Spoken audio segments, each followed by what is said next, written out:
All right, on today's episode of Python Papi, we're back inside our AI Learning Agents project.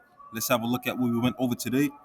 And yesterday, if you recall, we went over the process of setting up our group chat agents. So we're going to pick up where we left off. I think the last thing we went over was the flow chart here. So we're going to pick up from here. So note we had to import the .env. This will allow us to take a .env file with properties and add them to our environment, the config list for AutoGen. Note, in the previous example, we used a JSON file to store the config list, but in this example, we'll be using a .env file to store the config list. So you can see here, this JSON file is what we used last time for just the single two-way chat. But for the group chat, we're going to be using the .env file. It's going to be the same outcome. It's just we're using different methods to achieve our goal. So that's that. Let's keep on going. So at this point, we can create our .env file and add our API key to it. This will allow us to connect to the model that we will be using, which we already did. I just showed you the .env file here. We started writing our code. You can see the .env.load. This will load the .env file into our environment. Then we have our config list. The next few steps are exactly the same as the two-way chat that we did previously, so we can skip over that. The only differences are we have our agents now for our group chat. Like I explained to you, we're gonna have different agents doing different tasks. So you can see we have our engineer, our scientist, our planner, and then we have our critic here. So you can see here they all have their own names. Of course, they're gonna be named after what they're named after, and then they have their own system messages. This is going to be their own tasks that are assigned specifically to that agent.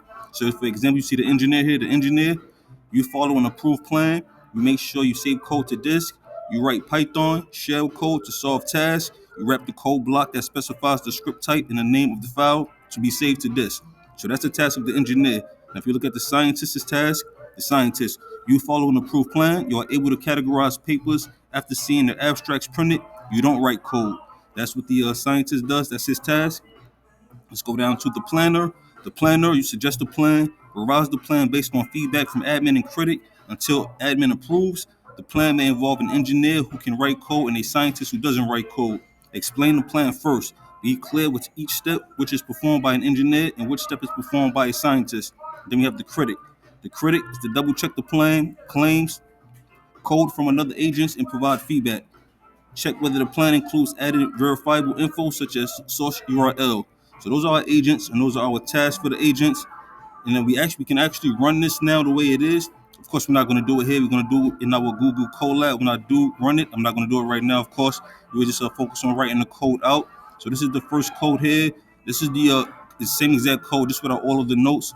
So this is probably the version we'll be running inside of the Google Colab. Same thing, it's just all of the code without the notes. So our group chat agents are done. We just have to run them now inside of the Colab and see if we have to do any tweaking or if they're ready to go just as they are. Of course, we'll do that later. And of course, I'll keep you posted every step of the way on the progress. But for now, this is the Python Papi. You guys stay Gucci.